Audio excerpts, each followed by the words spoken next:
Hello everyone, welcome to my YouTube channel.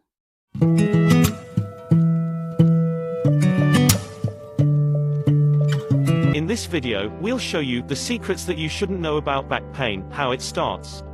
The interruption has its own variables, including the L4 vertebra and L5 vertebra and the C5 through C7 vertebra. Even though the C5 through C7 are part of the neck, they also belong to or associated with other sections of the back as well. When medical professionals begin looking for slipped discs, they typically look through the possible etiology, including the possibility of strains, trauma, malformation, degeneration, weakness, and heavy lifting that can damage the back and the neck ligaments, causing strains and sprains. After giving consideration the etiology of the problem, they take into consideration the pathophysiology, including the possibility of nucleus pulposus. The middle does connect to the spinal column, and there is a good possibility that it can press on spinal nerves, roots, or even the spinal cord, causing pain. If the spinal cord does become compressed, it can restrain the nerves and roots, generating a variety of symptoms, including a reduction in motor function, numbness, and even pain. The assessment is typically centered around the lumbosacral area, which can cause short-term or long-term pain in the lower portion of the back. Pain in this area does not stay where it started, it tends to radiation through the buttocks and even down the back of the legs. It is not uncommon for people with this condition to experience numbness and weakness in their legs and possibly into the feet, so ambulation may be tested. Another location in the lower back where physicians typically search for slipped discs is through the lumbar curves. These are located at the lower portion of the back, which is a common problem for patients with an abnormal spine curvature.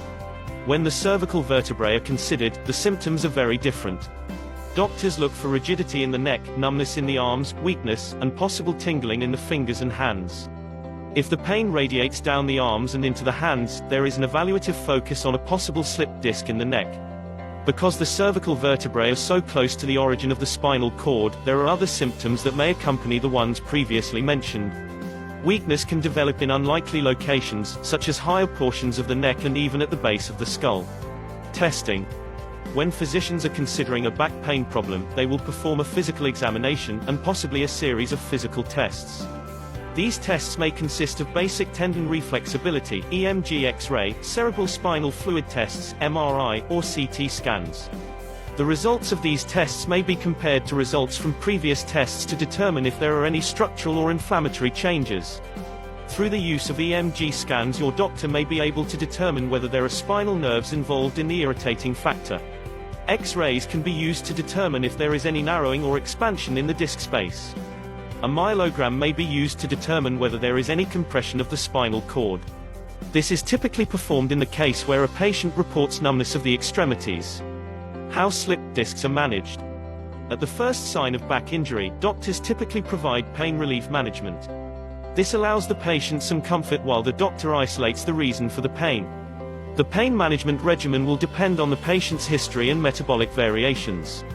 A physician may increase the patient's fiber intake to ensure that pain management medications do not cause constipation. Additional treatment methods will focus on symptomatic relief. Using hot pads, hot-wet compresses, and at times, cold therapy may be recommended. NSAID medications may be used to reduce inflammation in an attempt to gain control of any compression on nerves and muscle systems. Muscle relaxers may be prescribed in situations where muscle spasms are involved, or degenerative muscle disorders are involved. Orthopedic options may be recommended for short-term use. They are not recommended for long-term use because they can further aggravate the injury by weakening the muscle structures the back depends on for stability. To get more videos like this, hit the like, bell and subscribe button, and leave a comment below to let me know what you'd like to see next.